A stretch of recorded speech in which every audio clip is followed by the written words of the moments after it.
car accident is always bad, no matter where you are in the world.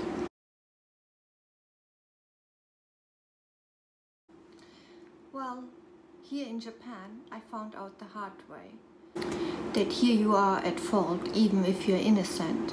If you're involved in a car accident, no matter if this is your fault or not, they will try to give you part of the fault. Well, I will link my previous video here.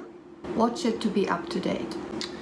Another thing, this is what my husband and the policeman mentioned a few times, but I didn't take it so seriously, is that we promised not to sue. Yeah, well, boo-hoo. It was also clear the other party was at fault. That is why we are not suing and going to the Traffic Dispute Association.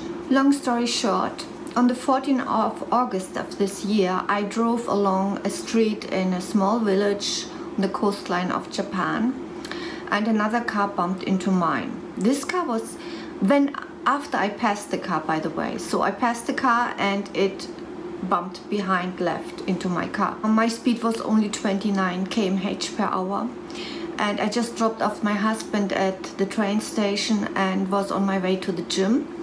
This was during Obon, and if you don't know what Obon is, I will link here my article about Obon.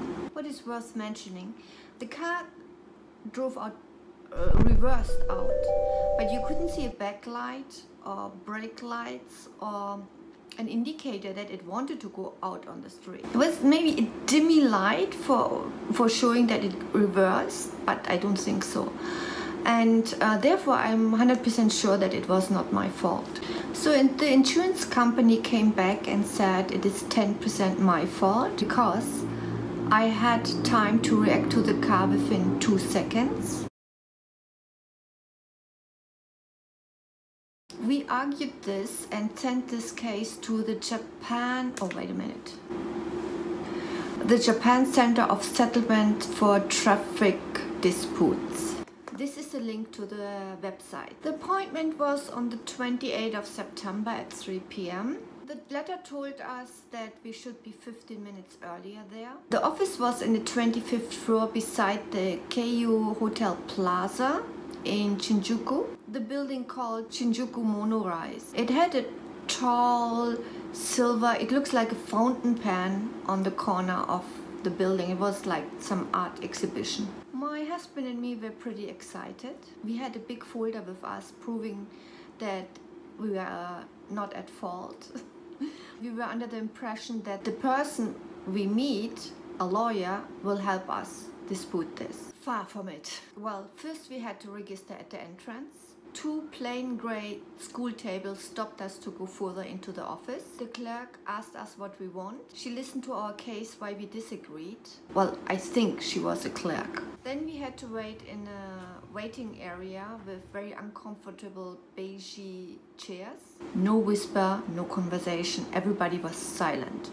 Squeaky speaker announced our name and the room number we had to go to. So we jumped up and walked into the room, but somebody was already there. It was the wrong room. So we had to go back to the reception and ask which room we have to go to. And I was like, oh, that's maybe not good. Because the lawyer in the room mixed up the numbers and maybe he was a little bit confused. I'm not so sure. Once inside, the lawyer started talking about money and what money we are claiming. So we claimed that our car lost in value, that we are supposed to get a Prius plug-in, but got a fuel-hungry car, which cost us extra. Interest rate, because we had to get our car out of the car shop because the insurance company didn't pay because we couldn't agree.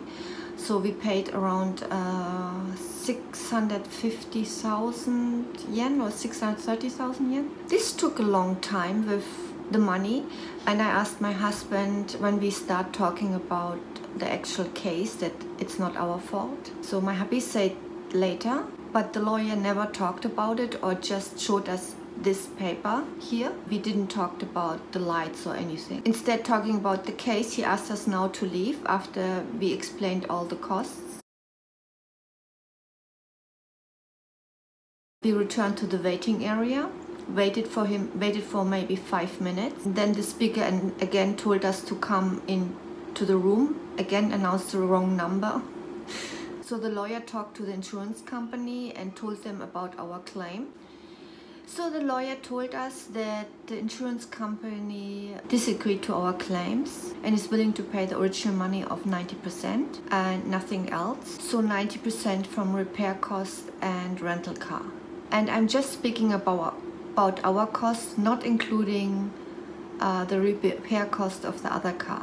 However, it was the lawyer's opinion that the insurance company should pay the decreased value of our car. So he sent us out a second time and negotiated on the phone with the insurance company. Once we were back in the room, he told us the insurance company would agree to this if the owner of the car is signing it. So we are not the owner of the car because it's a loan, or yes, it's a loan. So in the beginning, the car dealer is the owner of the car. For me, it was clear it is a trick because they are so difficult. And it was also clear to me that most probably Toyota will not sign that, or the car dealer will not, Toyota car dealer will not sign that. And I told this my husband. We couldn't agree in this conversation with the lawyer and decided to bring the case even further. So we left the office achieving nothing. The next day we contacted our car dealer and asked him if he can sign the decreased value sheet of our car. He said it's company policy that they don't sign this. But what we could do, we could bring our car to JAAI.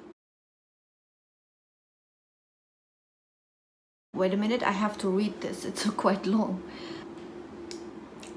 Nihon Jidosha Zate Kyokai Ken Shisho Kanagawa, or translated to English, Japan Automobile Assessment Association, Prefecture Branch, Kanagawa. 3 days later I went to JAAI and we got the assessment.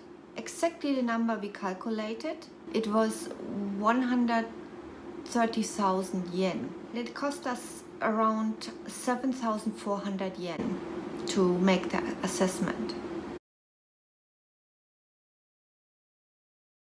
So the next step is to get this reviewed by a jury, but we haven't got any date yet. So I will keep you updated as soon as possible, as soon as I know the date or what is coming up. So that's it for this Monday, this unusually vlog, and I see you on Thursday. Bye!